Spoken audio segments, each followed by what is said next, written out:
Joining me in the Catalyst studio today are Eric Higgs and George Gordon with Lumastream. Welcome, gentlemen. Morning. Morning, Joe. So we have a series going on the Catalyst called Origin Stories, and we're here today to learn about, from the very, very beginning, how Lumastream came to be the company that is today. And I think that starts with you, Eric, and an installation you had in Tampa. Yes, thanks, Joe. Appreciate your interest in our company. My background has been disruptive technology companies, much like George's, my whole career, but I've also pursued a very serious professional sculpture career. And when I moved from San Francisco in 2002, I was pursuing the sculpture full time. To fast forward, my last project before the banking crisis hit was a 6-story garage that covered a city block, the Element building in Tampa. And I won the commission to do something interesting on the side of that garage, which was 120 10 by 5 foot sculptural panels, and I needed to light it.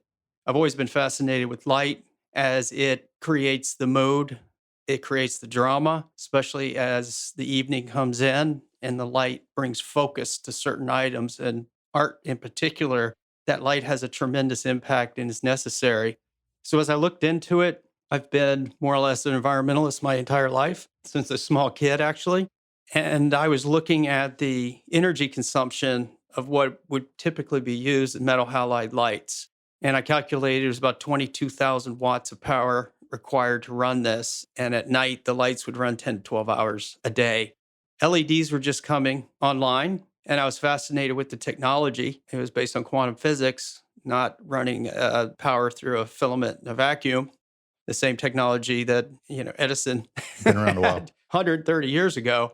So I started looking at the efficiencies and the fact that because it can be digitally controlled, all the things you can do with it. So I found a gentleman in Tampa that was messing around with building LED fixtures in his garage. I teamed up with him, with Chris Booth, who also worked with me in my art studio, and we built our own fixtures.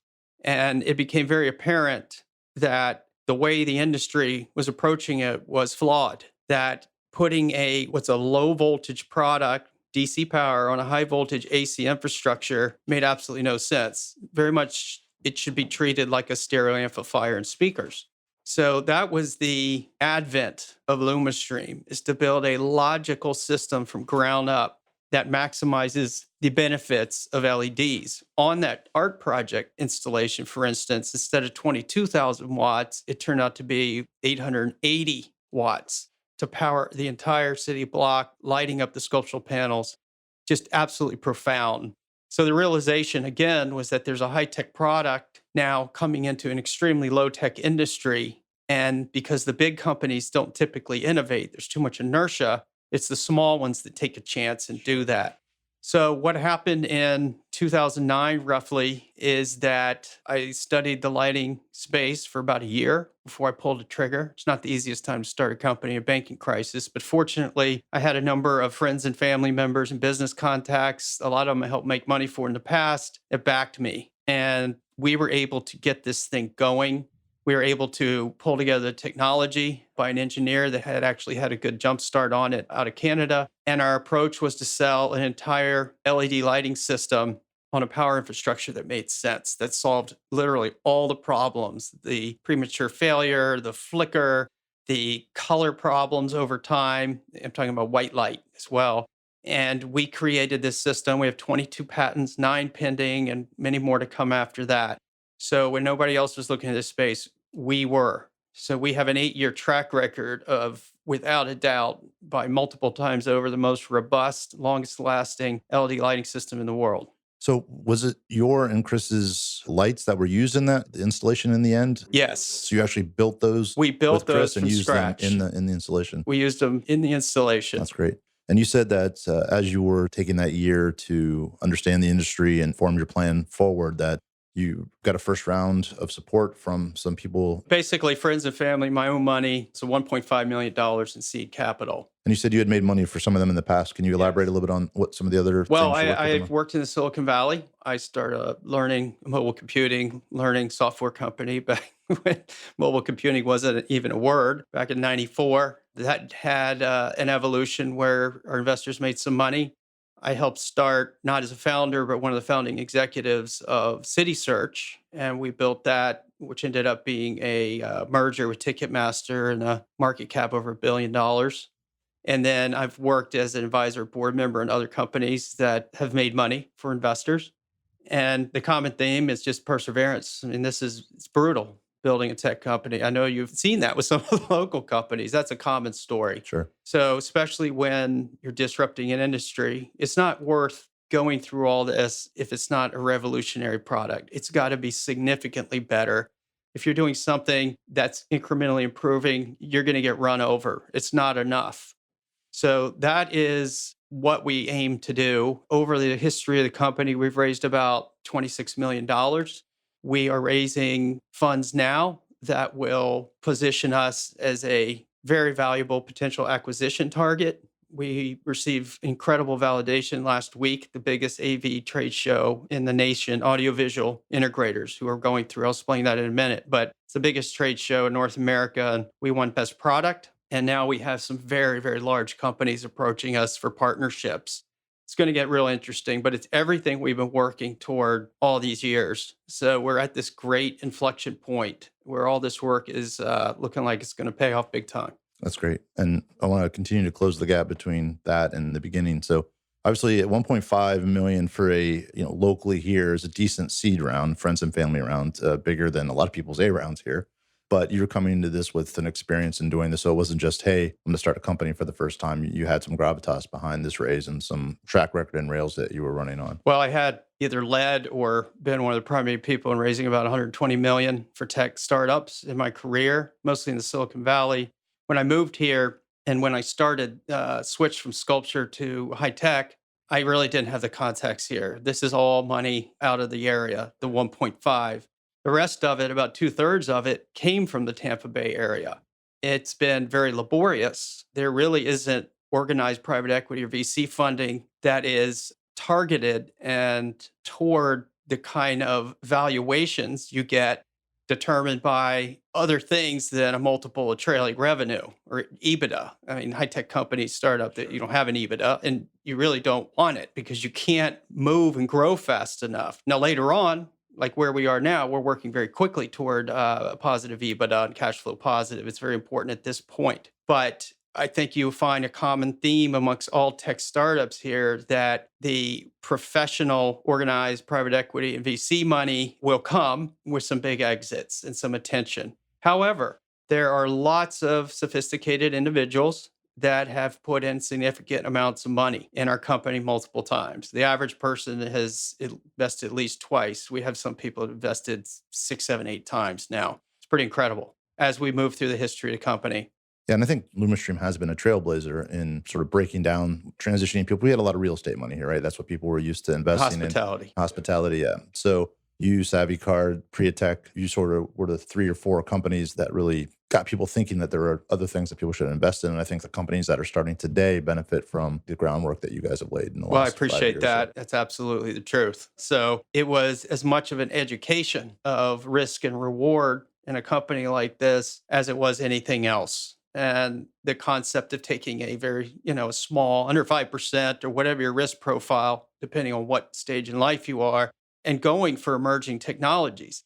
And we're seeing that some of these large blue chip companies aren't that safe after all, right, because of incredible disruption in so many industries at the same time. Who would have thought that the biggest transportation company wouldn't own any hard assets? Uber, no planes, trains, automobiles. It's Uber. The largest accommodations firm in the world owns no properties, Airbnb.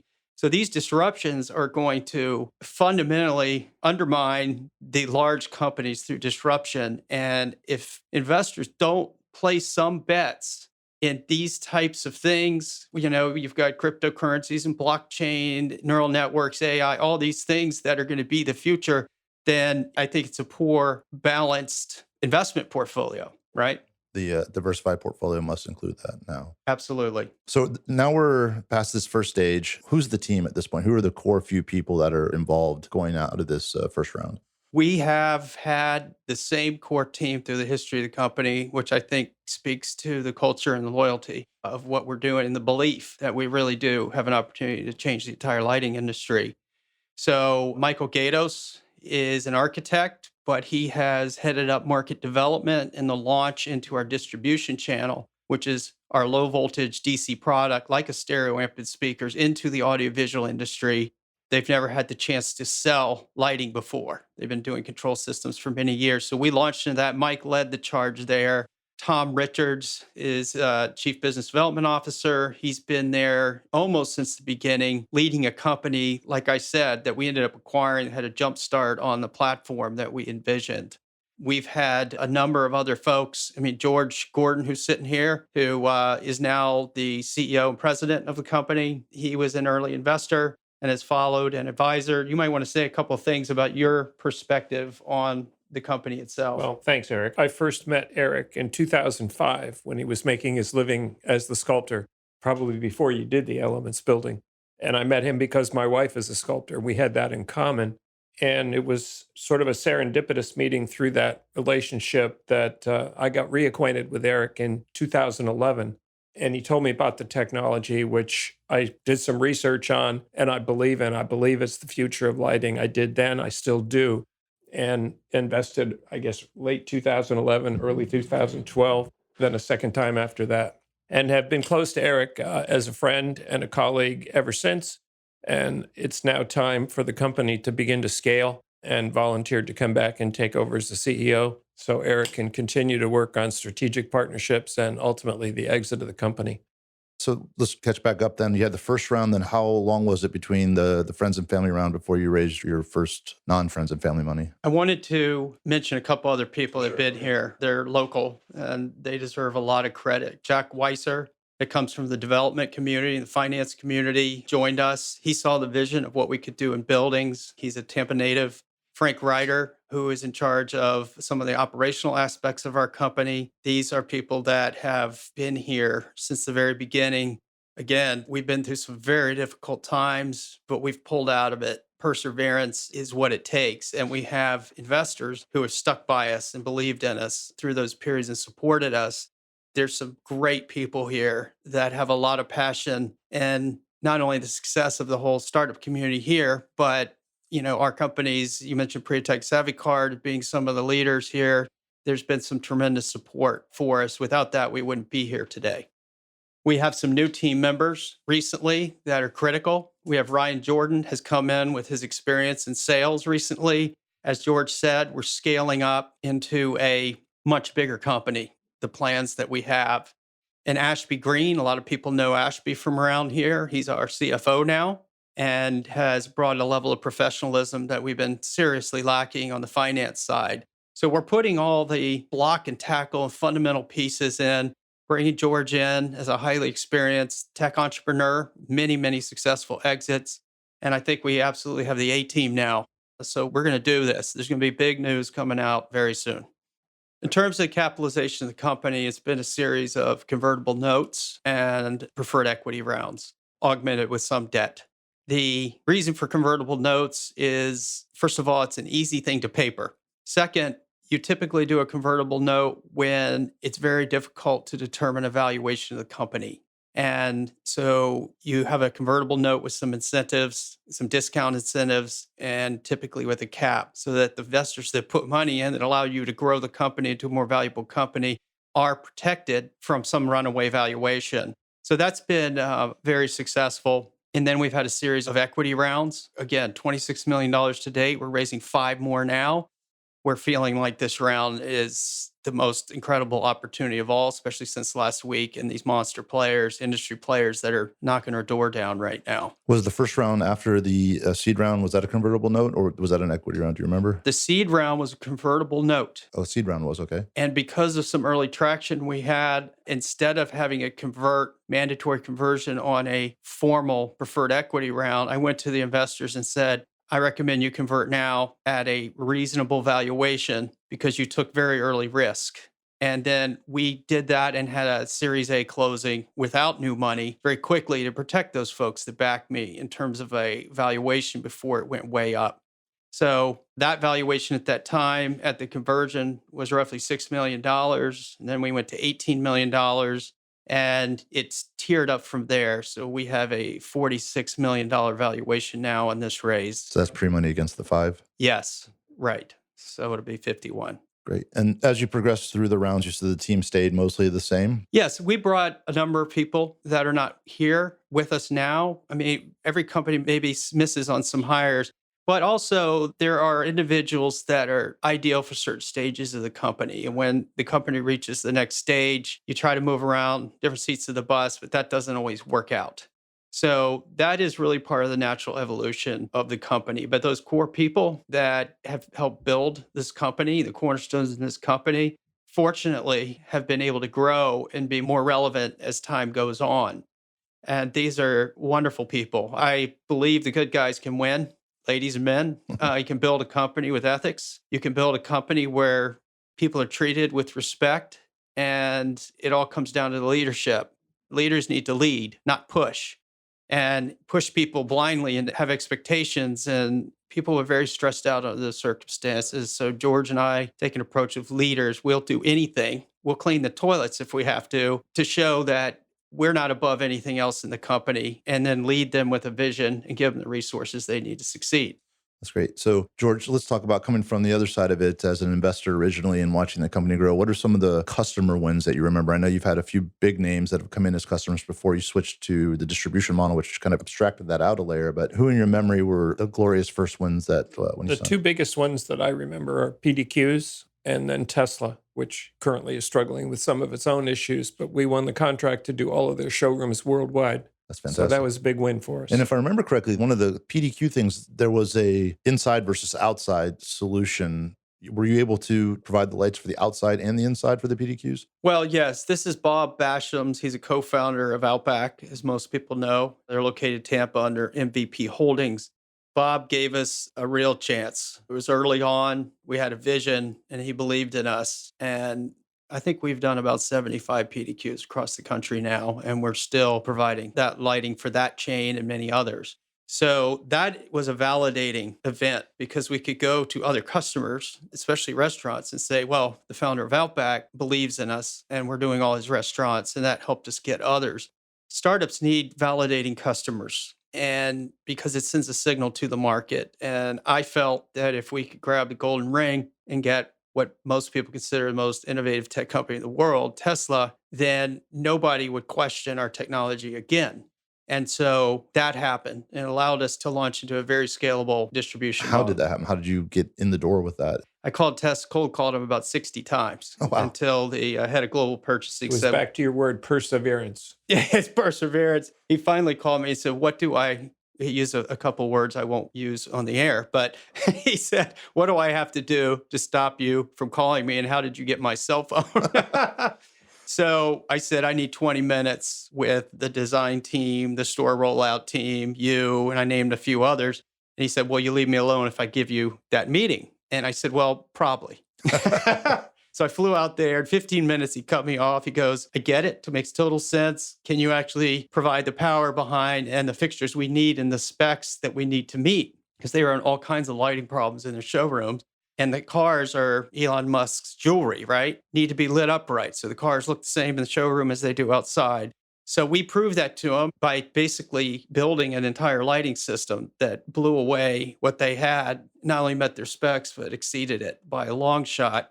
I told Tesla that we could come in 2 nights, no interruption of business, put our entire lighting system in.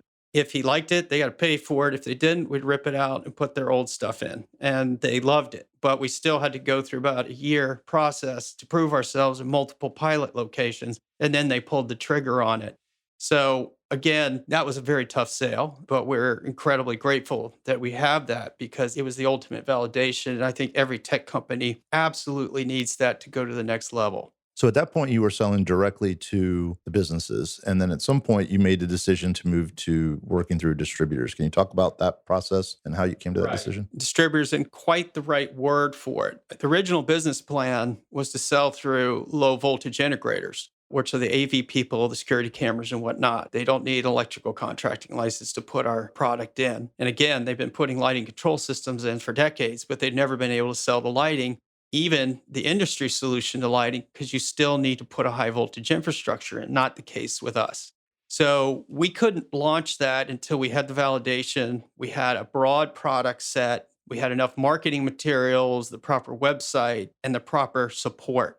And it was a rep company that represents brands into these AV integration companies that was knocking our door down out of Texas. It was actually Fred Dobbs of Dobbs Stanford. He's the one that founded the AV rep industry. It's a pretty amazing story.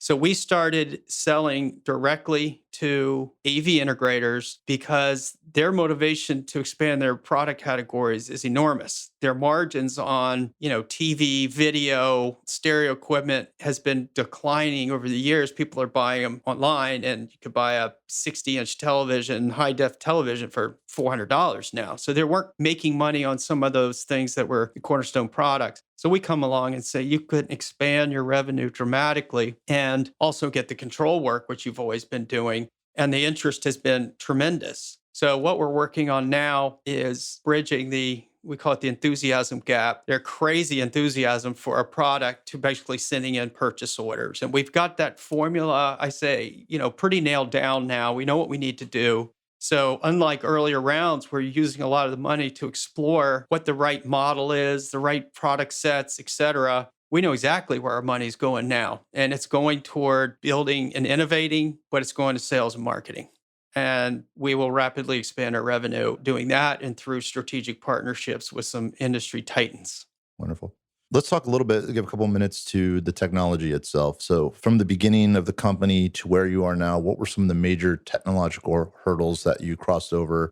I know light consistency being as strong at the beginning, near the source, as far away from the source, controllability. Talk a little bit about the evolution of the technology within Sure. Well, if we start with the problems with LEDs, again, a high-tech product and an extremely low-tech industry, there's issues. Even today, 10 years later, the industry solution has the same problems. We are the only one that solved it. Luckily, we were able to patent it, get granted patents. The issues, again, are, I'm sure you have experience buying an LED light bulb or fixture that fails many years before they're promised to fail. You try to dim them down below 15 to 20%, they start flickering. The heat built up in the fixture and the bulb is caused by what's called power conversion electronics, converting high voltage AC, which is in all our buildings, to low voltage DC, which is what LEDs run on. So this freight train of power is being sent through a building for fixtures that use a trickle of watts. It makes no logical sense whatsoever. And the problems that I talked about ensue. So by taking all those electronics out and remoting them, we're able to run speaker wire. In commercial and residential, believe it or not, we get rid of all the hard pipe, the conduit, it's called conduit, the MC cable, the Romex, and tons of labor. Grabbing a bundle of speaker wire and running it to a room and wiring it up is quite easy. Running all that heavy copper with junction boxes and all is very difficult. So we have solved all those problems with LEDs. You asked about the challenge of doing that. Well, when you have long runs and you're sending power through it, the voltage gets more dirty, it's called. The fluctuations in current and voltage over a long distance creates a situation where it's hard to manage the voltage the further you go out. So some of our brilliant engineers figured out how to do that, which also in a digital manner, which is unique to us, and being able to manage that voltage so that we can dim down to basically zero with absolutely no flicker all the time. So that is one element. So the dimming issue is patented algorithms. People that see what we do just can't even believe it's possible. And also being able to convert that power in a digital fashion outside of the fixture. That is the most efficient way to manage power in a digital fashion because it doesn't build up heat and there's power losses as a result of that. I can get much more technical, but I doubt that's all that appropriate for this this interview.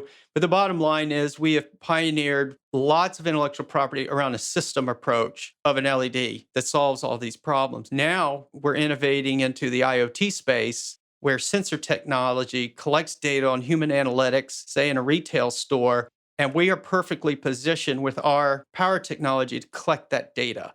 So we're becoming what's called a data gateway. And we're able to collect that human analytic data and send it to the consumer, which may be a retailer, or Google, or Apple, or Amazon. All these companies are interested in big data because it converts to very targeted advertising online. So I won't go into it any more than that, but we're pioneering IP in the IoT space, which moves us into the big data business as well. Wow, that sounds great. When you talk about LED systems having issues that you've solved, I'm assuming then there's been an education problem because people who are thinking about buying LEDs say LED on this box, LED on this box, but they're completely different things. They're very different. The current LEDs leverage off of the Edison infrastructure, the line voltage infrastructure, and changing the fixture at the end of the line voltage terminal, wherever it may be. Our strategy was let's start from the beginning and install an entirely low voltage system, which has distinct advantages. But the disadvantage was we had 130 years of inertia to overcome. And it's finally, as a result of this show last week, as Eric covered earlier, kind of reached its tipping point. They're recognizing that we're a company that's here to stay, and this is technology that's going to be the future of lighting. That's wonderful. So right now, then you're on a $5 million raise. Yes. That brings us to cash flow positive, gets us a comfortable position in what could be a bidding war through a negotiation, and allows us to keep innovating. We're trying to run very lean. We're trying to begin outsourcing our manufacturing as much as possible because we actually manufacture product, as you know, you've seen our facility, and become a technology innovation company, which we are, but focusing on sales and marketing and using local contract manufacturers so that our products continue to be made in America. Wonderful. Well, I think this will be the first of a couple of conversations. I appreciate you sharing the origin story with us, and we'll look forward to the next iterations. Thanks, Joe. Thanks, Joe. Thank you.